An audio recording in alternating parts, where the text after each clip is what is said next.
So the analogy that the Lord gave me is about driving, okay? And we know that if you are driving and you are either driving or standing or sitting still in the middle of the road, not in the middle of the lane, in the middle of the road, like that, okay? You're in danger, right? You're going to get run over. You're going to cause somebody else to have a problem. You have not committed to either side, correct? So, if we are in the middle, it is just as Revelation 3:16, King James Version. So then, because you are lukewarm and neither hot nor cold, I will spew you out of my mouth. So I said, Lord, are there areas that I am lukewarm? Because I don't want to be spewed, okay? I don't know what that is, but it doesn't sound real good. So I don't want that to happen to me. And I am not above anything, amen? None of us are. So while driving, we're going to stick with the driving for a minute, there is one lane while you are driving, which is the correct lane, right? You can't be driving all over the place.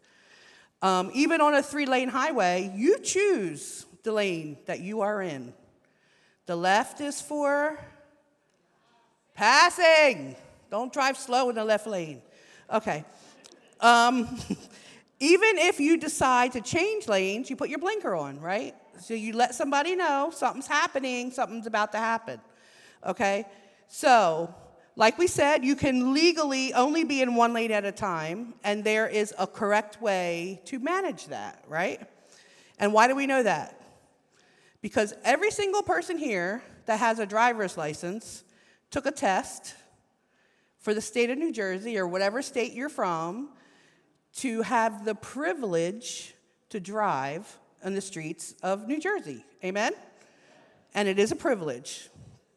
There are specifications of law for each state. Not everything is the same. Some can turn right on red, some can't. I don't know them all because I don't look them up. But when you break them, you could have an officer stop you. You could get a violation, right? You can sometimes have to attend court, which is traffic court is not fun. So sometimes we don't even get caught. Sometimes we get away with it. And that makes us do it even more because we think we got away with it. But that also gives you more chance of getting caught. Amen? Amen? So my dad was a police officer. And he told us growing up, if you break the law or get caught, don't expect me to just come get you. You're going to have to pay your consequence. But I would be like, Dad, come on. What if I don't know all the laws. I mean, there's got to be a billion of them. What if I didn't know? And he would say, Barbara, ignorance is no excuse. Okay, Dad. So ignorance was no excuse in my house. So he made it plain. I knew the rules, right? I knew what to do. Habakkuk 2:2 says, write down the vision and make it plain. So whoever reads it, you can run with it. You see, we have to make it so it's understandable. If you don't understand it, you may not follow it, correct? So that's what we're going to try to do here today, okay? What Holy Spirit gave me, I'm going to lay down for you so that, and it goes along with the 2 words that were brought here today. I just love when the Lord does that. So I just want to pray. Holy Spirit, I just thank you for what you're doing here today. Let them not see me. Let them hear you. Take me out of the equation, Lord, just being your vessel so that you can flow. We love you, Lord, and we give you all the glory in Jesus' name. Okay. So we know that we are created with a purpose according to Ephesians 2:10, right? We are God's masterpiece, okay? He created us anew in Christ Jesus so we can do the good things he planned for us long ago. The things he planned for you are good, okay? Make no mistake about it. 1 Peter 2:9 says, but you are a chosen generation, a royal priesthood, a holy nation, his own special people, that you may proclaim the praises of him who called you out of the darkness into his marvelous light. Amen? That's something to yell about. Amen? No matter where you are this very moment, whatever season, if you're in the valley, if you're on the mountaintop, if you're in New Jersey and you want to be in Florida, that's for you, Pastor Tony, because you are led by the Spirit, okay, because the Spirit brought you here, right? There's no mistake as to where you are. Well, wait. If you are listening and obeying the Spirit, there's no mistake, okay? Things don't just happen to us.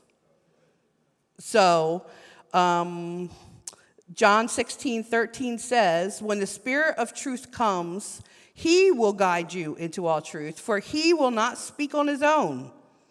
But whatever he hears, he will speak, and he will declare to you the things that are to come.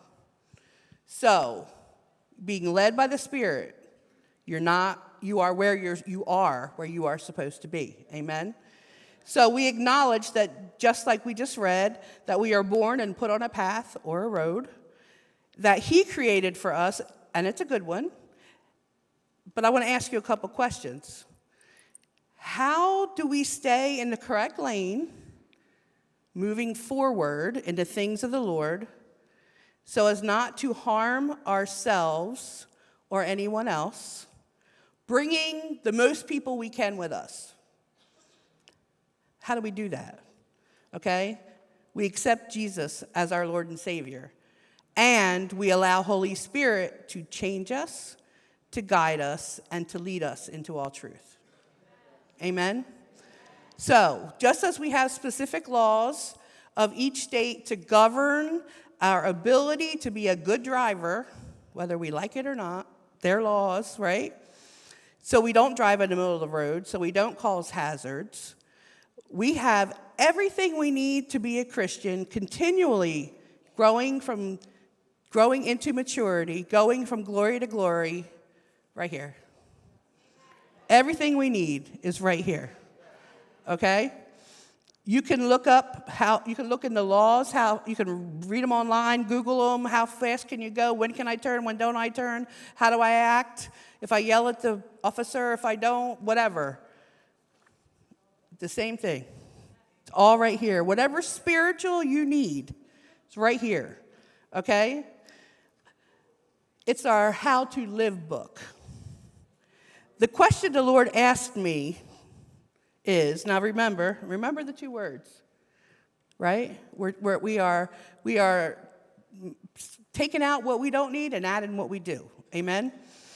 He said, why are we more accepting of following the laws to drive, and yet sometimes we take what the Lord says with a grain of salt?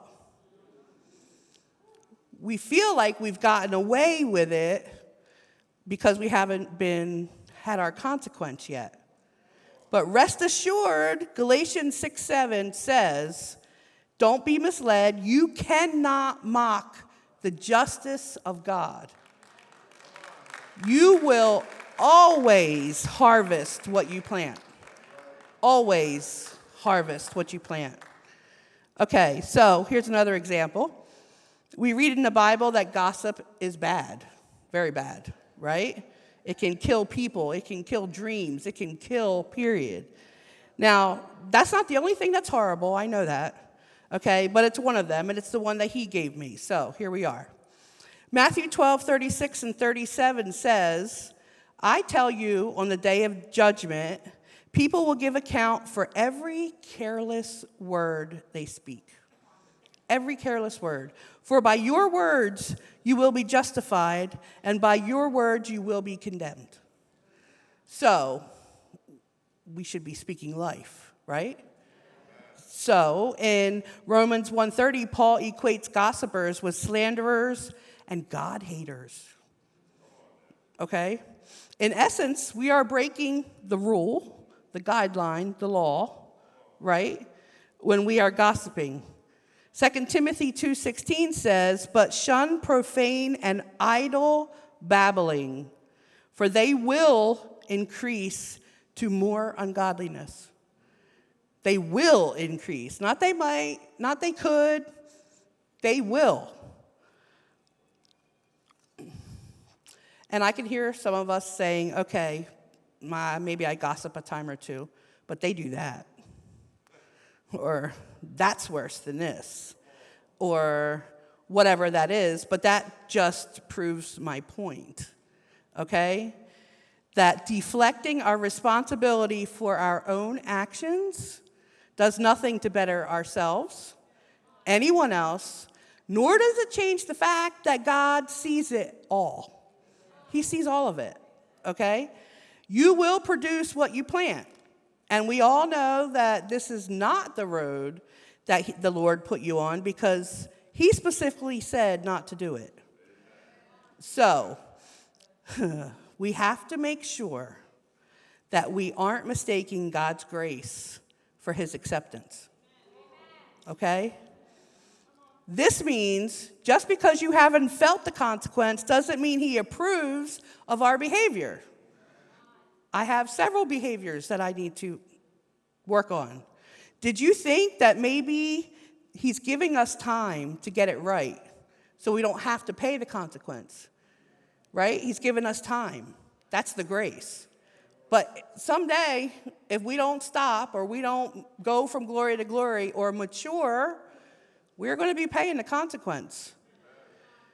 We are each responsible for our own actions. I'm not responsible for Steve. I'm not responsible for Donna. I am responsible for Barbara, right? If you are a pastor, teacher, or a leader, you are responsible for not only yourself, but for who you are teaching or leading. Okay? Think about that.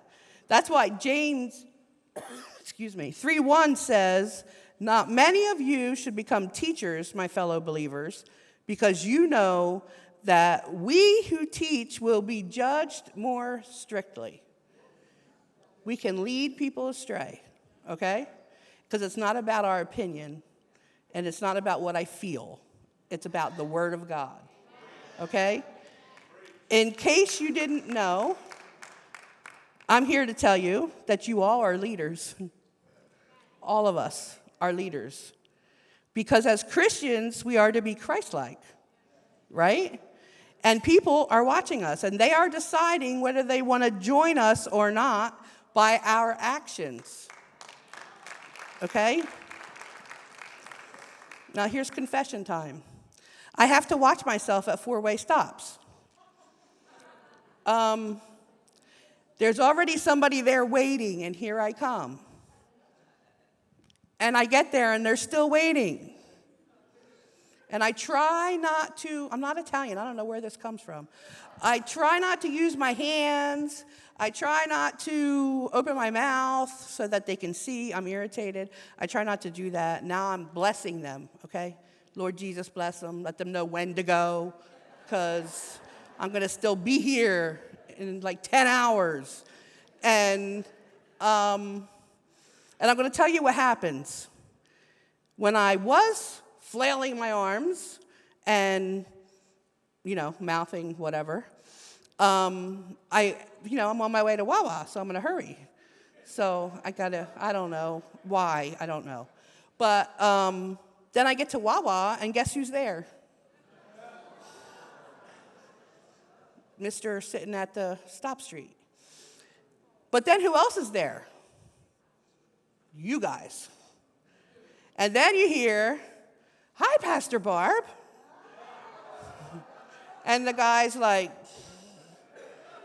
"What? I just saw that girl acting a fool in her car. There is something wrong with her, okay? So I try, I'm working on that. I sit on my hands if I have to. So I know no perfect people are allowed, okay? I know that because I'm not perfect. And we are all working out our salvation, right? Amen. There's a but, okay? But that doesn't mean we accept you as you are in your sin forever, okay? That doesn't happen. Shouldn't happen. We as teachers will be held accountable. Should not happen. The Bible says we are to work out our salvation in fear and trembling, and think about that. Fear and trembling, okay? Philippians 2:12 says, "So then, my dear ones, just as you have always obeyed my instructions with enthusiasm, not only in my presence, but now much more in my absence, continue to work out your salvation. That is, cultivate it, bring it to full effect, actively pursue spiritual maturity with all-inspired fear and trembling, using serious caution and critical self-evaluation to avoid anything that might offend God or that would discredit the name of Christ." Yikes. That's Jesus calling. Yikes. I don't want to be the one that discredits the name of Jesus. Like, I don't want to be the one that somebody does not come to Christ because of what they're saying. Amen? I asked the Lord to remind me of a time, have I ever been in fear and trembling? Like, I say it all the time. And we repeat it, and I know the verse, but have I ever been in fear and trembling? And he reminded me of the day that my father died. My dad was my hero. He was never sick a day in his life. He I don't know, he was just bigger than life. And the story is way bigger than I can tell here today. But he was at my house. He was in the hospital for this one little 6-day period. And he was released with a cold. And my brother and sister and I, we all had dinner together. It was around Thanksgiving. No, it was December.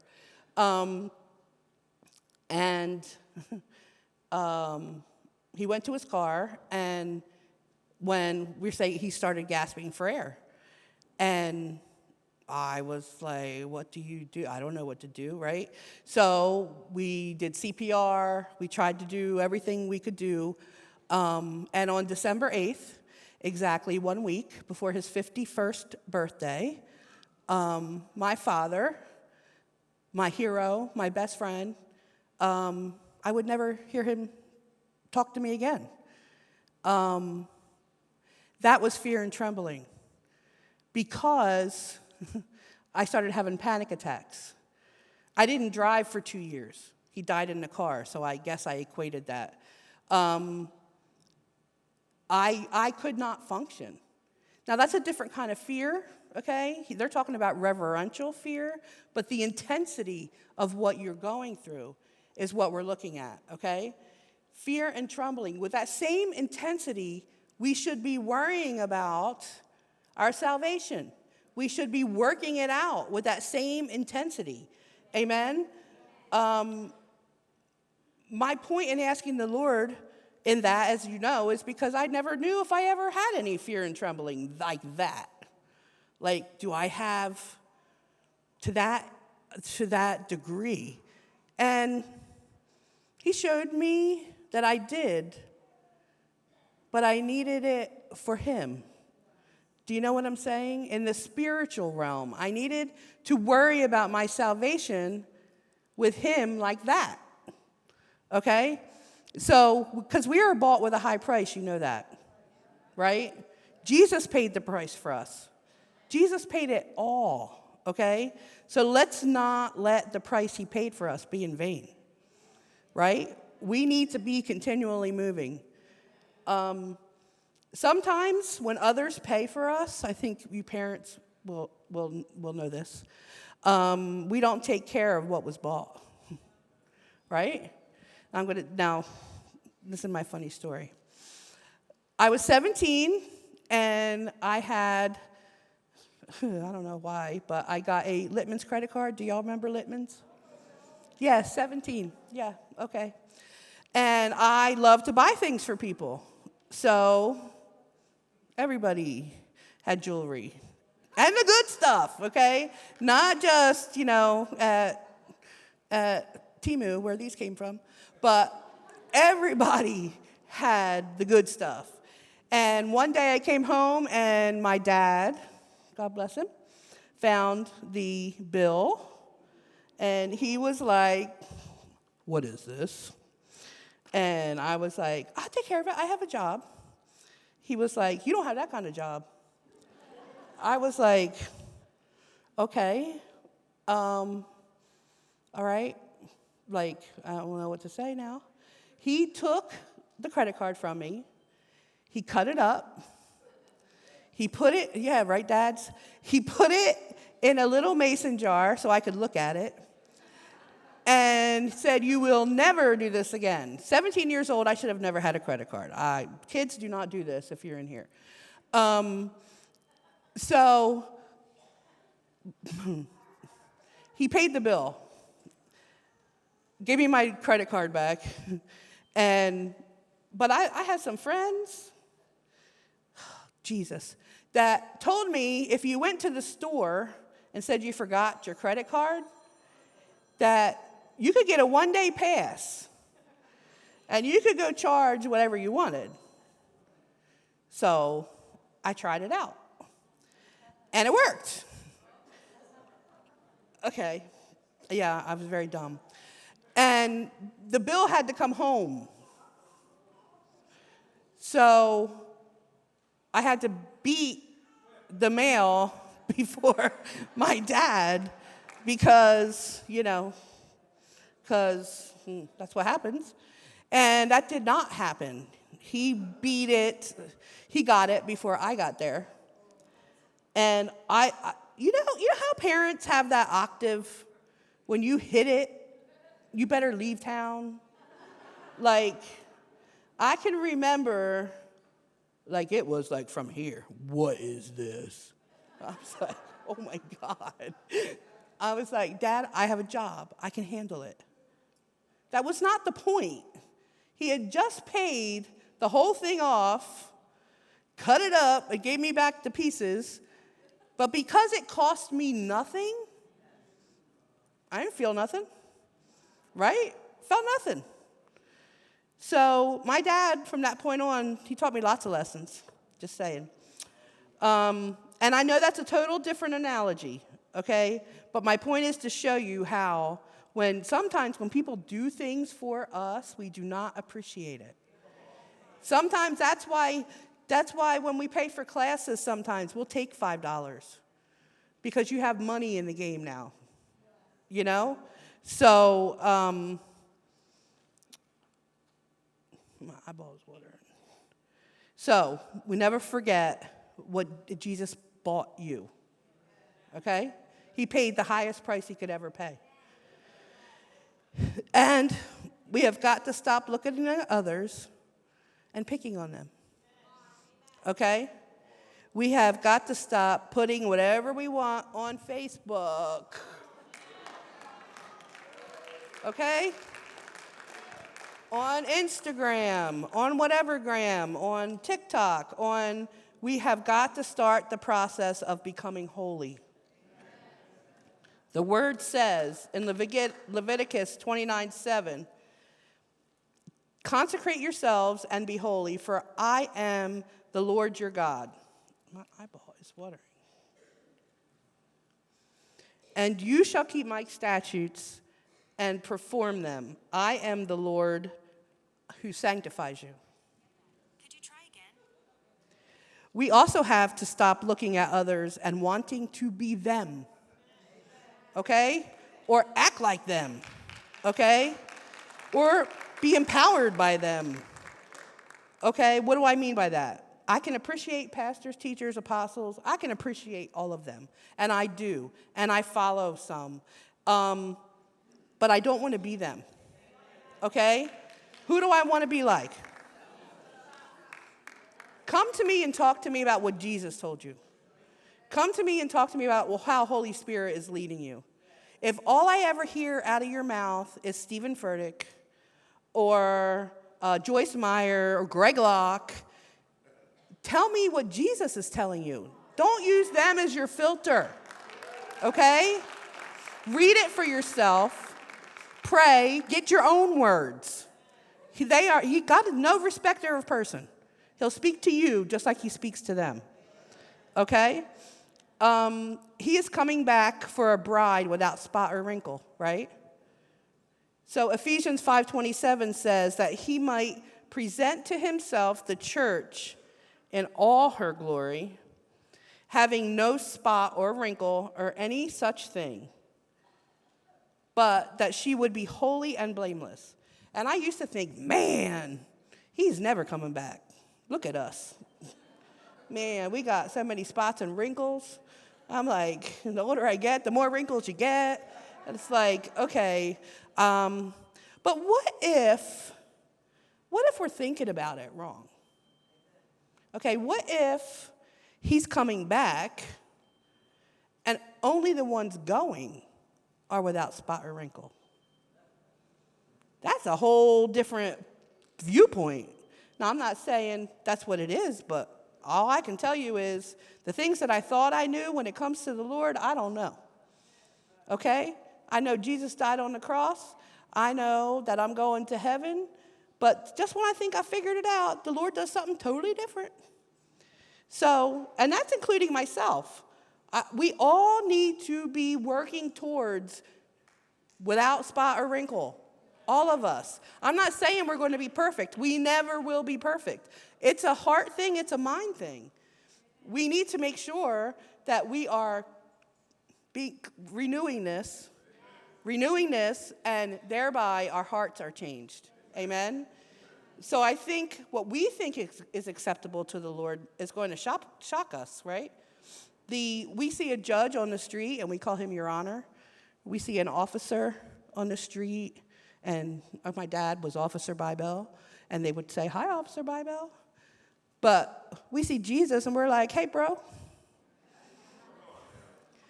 He's my sidekick. He's my partner. No, he's the King of Kings and the Lord of Lords, right? If we would do that for a judge, for an officer, for anyone, a king in another country, why are we not doing it for Jesus? Why are we trying to dummy down who he is? We can't bring him to our level. Okay? And if that's you, stop it. Okay? Just stop. Jesus is the way, the truth, and the life, and no one comes to the Father except through him. John 14:6. Okay? And maybe that hurts you and makes you upset. Okay? But feelings are going to get us in trouble. Okay? Sometimes we feel like a Christian. Sometimes we don't. Okay? If we went by our feelings, some days we would be a Christian and some days we wouldn't. But because we know the truth, he's the truth, we don't go by our feelings. We go by what the Word of God says. Okay?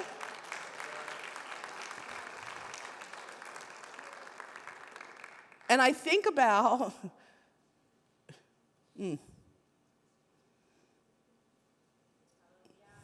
we dummy him down, I think about that song, I Can Only Imagine. I already know what's going to be. I'm going to be in a fetal position on the ground, bawling my eyes out. I never want to disrespect authority, and I don't care whose authority it is. I believe in authority, okay? Maybe that's because my dad was a policeman. I don't know. But I always have. But especially him. Like, I do not want to disrespect him on any level. And even when I'm talking to this guy at the stop sign, he has shown me when I am I'm being disrespectful to this guy, which in essence is being disrespectful to him. So I have to watch myself, okay? Just like my dad was not going to excuse me from breaking man's law, Jesus is not going to make an excuse for us because of how we grew up, because of what we didn't have or did have, because of what's happened to us. He is not going to make excuses, okay? We have to do what the word says. In the Bible, it says you will be held liable for every idle word spoken. So why are we not pumping the brakes? Why are we not stopping idle words or gossip or our own personal ideas over the word of God? Why are we not doing that? If he said, have no idols before him in Exodus 20:3-5, you shall have no other gods before me. You shall not make for yourself a carved image, any likeness of anything that is in heaven above, or that is in the earth below, or that is in the water underneath the earth. You shall not bow down to them, nor serve them. For I, the Lord your God, am a jealous God, visiting the iniquity of the fathers upon the children to the third and the fourth generations of those who hate me. Wow. Obviously, it's pretty important, right? If you make sure that you get your tickets to every football, baseball, basketball, hockey game, to every concert, to every whatever, and it doesn't bother you to call out and miss church at all. Do you know how many games there are? There are hundreds of games. But you would rather miss church than miss a game? I would check your heart. I'm not saying don't go to the game. I said if you'd rather. Listen to what I'm saying, okay? He's not playing with us. I'm telling you, he is not playing with us. Playtime is over. It is time in these last days to get serious with the Lord. He's coming back and will separate the wheat from the tare. That dream, I cannot get that dream out of my head. That was in the church. People from, I don't mean this church, okay, but church, big C church. People from the church were going to hell. So that means people sitting in churches will be going to hell, Pastor, if they don't change. If they don't change. Again, the grace God gives us is to change, correct? So I'm not saying we can't enjoy life. He wants us to enjoy life. We are supposed to live an abundant life here on earth. Okay, John 10:10 says, I am come that they may have life and have it more abundantly. An abundant life refers to life in its abounding fullness of joy and strength for spirit, soul, and body. In case you're not convinced, listen to these. 2 Corinthians 9:7-8, the Living Bible. Everyone must make up his own mind as to how much he should give. Don't force anyone to give more than he really wants. For cheerful givers are those God prizes. God is able to make it up to you by giving you everything you need and more so, that there will not only be enough for your own needs, but plenty left over to give joyfully to others. 1 Corinthians 2:9, but as it is written, eye has not seen nor ear heard, nor have entered into the heart of man the thing which God has prepared for those who love him.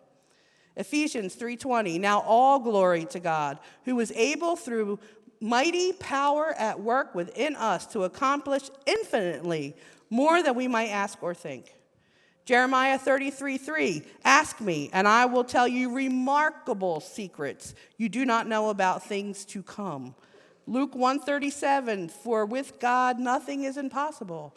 Matthew 19:26, but Jesus beheld them and said unto them, with men this is impossible, but with God all things are possible. Amen? He wants us to have an abundant life. Go to the game. Go on vacations. I go on vacations, okay? Do all the things. But if your heart is more concerned about those things than being with him in church, whatever, then you need to get with him. And let me tell you what, there is no condemnation if there is. Okay, we are all working out our salvation with fear and trembling. We are all in different areas. We are all in different spots. We have not all gone through the same things. Some things you might take you longer because you went through something that I didn't go through, and the same for you and me. So there is no condemnation. The point is to hear it, to find out if it's you, and to fix it, okay? Then to move on. You're going to help other people around you once you fix it and move on, because they're going to be like, what in the world? You used to do this. What happened? Well, who's the only one that can change us? Because I know my dad tried and it did not work. Okay, all you parents out there, you know when you're trying to change your kid, it does not work. But God, okay?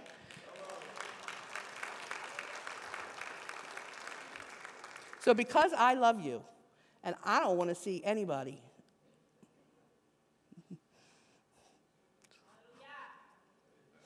Ooh, I don't want to see anybody go to hell. We joke about hell. Like, this is my hell. We have no clue. We have no clue, okay? So I'm standing here as your spiritual mom, okay?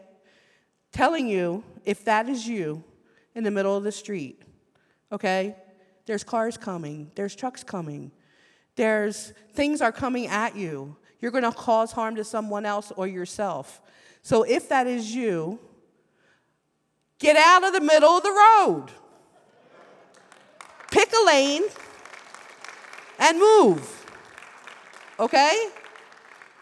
Jeremiah 24:15 says, I love this version, but if you don't want to worship the Lord, then choose here and now.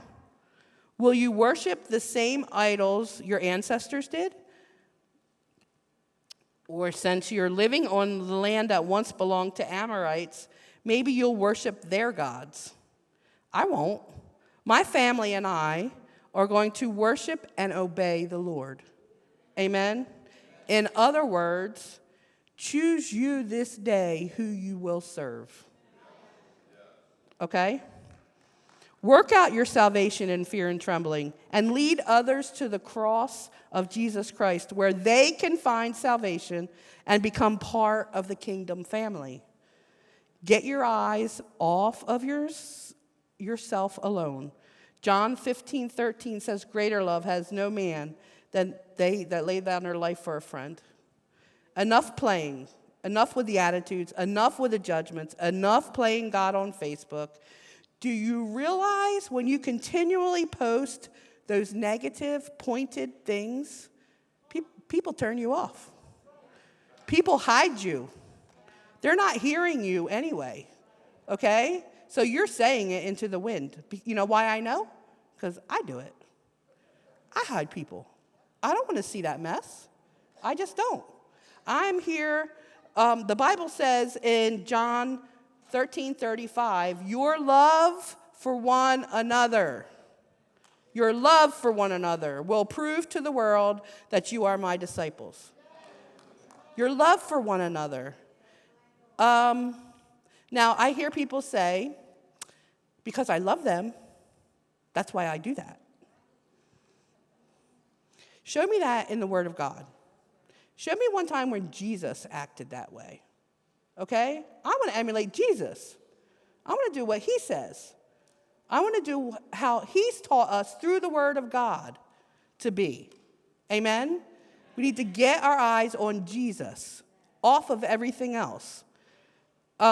He's called us to love above all things, and we all know what love looks like. We also know what it doesn't look like. So if you wouldn't do or say that thing if Jesus was standing in the room, then don't say it. And I have news for you. He is standing in the room. Okay?